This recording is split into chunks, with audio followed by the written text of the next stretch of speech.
Welcome back. Now we are going to work on winding a bobbin.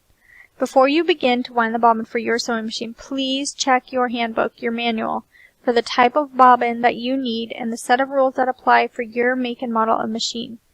Principles are the same for most machines, but the type of bobbin and the position of the bobbin casing may be different. So it's very important that you look at your manual for how your machine works and how to wind a bobbin on your machine. So it's advisable to start with an empty bobbin and start fresh. So if you only have one bobbin, remove any old thread that's from there, and we're going to do a nice fresh bobbin.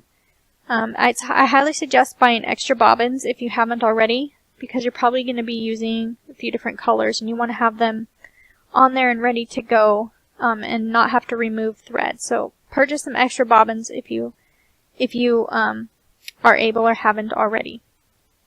Okay, so in this next little clip here, I'm going to show you how to wind the bobbin on my machine. But like I said, every machine is different, so you're going to have to learn, or you have to look at your manual for your specific one. But the principles are mostly the same, so let's get started doing a bobbin on my machine.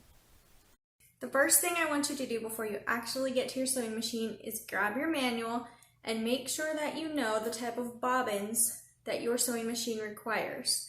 There are all different types of bobbins, as we've stated before, so you want to make sure you have the right size and shape for your sewing machine. So check your manual, find the right bobbins for your machine, and then look inside and find how to thread your machine and how to wind the bobbin. I want you to see the guides and the directions in your actual manual, because while the general directions are the same for sewing machines, each one will be slightly different, and so you need to know for your specific machine. So let me find it in this book and I'll show you what I mean. Okay, so in my manual, it shows a picture drawing like this that shows where the thread will go and where it winds around. You want to see exactly how your machine winds a bobbin. So find your diagram and find how your machine works, but I'll show you a general overview of how to wind a bobbin right now. Let's go to the machine. Okay, so at the top of your machine, you should find a few different things. You should find the parts that actually wind the bobbin, where your bobbin will actually sit on. You'll also need your thread pin or the spool guide, and you're going to put your thread on. If you have a piece of felt that comes with it, you're going to put that on first, followed by your thread, and you want it to unravel each machine is different. Mine and a lot of them will unravel coming out and to the left. So if you have a horizontal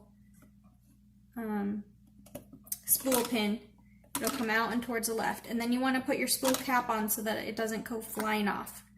Then you need to find your thread guides, and each machine will be different, but mine, if you can see close up, shows an arrow, and it shows the thread moving this way, goes around this thread guide, and then for winding a bobbin, comes around here and towards the bobbin. So you need to find out how your machine works, but I'll thread this machine and show you. So you want your thread coming up, and then I'm going to wind it through the thread guides. So I'm going to go around this thread guide, and you'll see I kind of hold it a little bit of tension on it, because if it's too loose, it often won't thread properly. So you can even kind of hold it off on the spool, but I'll thread it around, and I'm going to go through around my next thread guide to this one over here, goes back and around, and it clicked in. This is a little tension disc for winding my bobbin. So I had to make sure it goes through the tension disc. Now when I pull, it's not quite as loose, okay? So then what you want to do is you want to take your bobbin, and your bobbin will have a hole on the top, and you're going to go from the inside or like underneath, and you're going to go through the hole. If I can, let's see, here it is. Okay, and out the top. And then you're going to hold on to that thread so that doesn't come off. And you're going to push your bobbin onto the bobbin pin, and you will likely hear a click. Now on my machine, all I have to do to disengage the clutch from the needle and engage it into winding the bobbin is pop it over and click it into place. Now my needle doesn't go up and down anymore, and when I press my presser foot, my bobbin will wind. Some machines you actually have to go over to the hand wheel, and some machines to disengage the clutch you have to pull the hand wheel out, and that will stop the needle from going up and down and will switch it to the bobbin. Like I said, you've got to look at your machine and learn how your specific machine works. So you have to pull this out to disengage the clutch. For mine, as soon as I push this over, I've disengaged, and now my machine shows that it's in bobbin winding mode.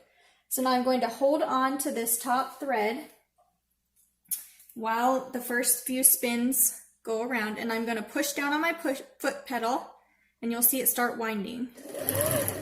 Okay, after it's gone a few times, this thread you want to trim off so it gets out of the way, and now it won't come unwound because it's gone around a few times. So then you put your foot pedal down and you finish winding until it stops. Most machines will stop automatically. Okay, so now my machine has stopped. So to take the bobbin off on my machine, I'm just going to push it over, and now it's engaged my needle again and my bobbin is no longer engaged. So if your machine does that, that's great. If not, when you're done winding a bobbin, you want to push your hand wheel back in so that you'll start sewing with the needle. So once you're done, you're going to pull it off the bobbin pin, and you just want to trim it, and now you have a full bobbin. Now, you need to take that bobbin and put it into your bobbin holder. If you have a front-loading bobbin, you're going to have to look at your machine to see how that fits in. If you have a top-loading bobbin, you're going to likely, again, check your machine, but likely you'll be taking the thread and unthreading it counterclockwise and having it come off the top towards the left. And then you set your thread in to the case, and there's a little notch right in here on my machine. Again, each machine will be slightly different. There's a little notch, so I hold this in place and I make sure my thread goes through that little notch and clicks into place. So now it's through, and on my particular machine, I can just leave the thread off to the side and put my cover back down. Now, again, your machine might be different. You've got to look at your manual. Okay, now I have the bobbin, and we're going to move on to the next lesson, which is threading your machine. And when we do that, we'll be pulling our bobbin thread up and out.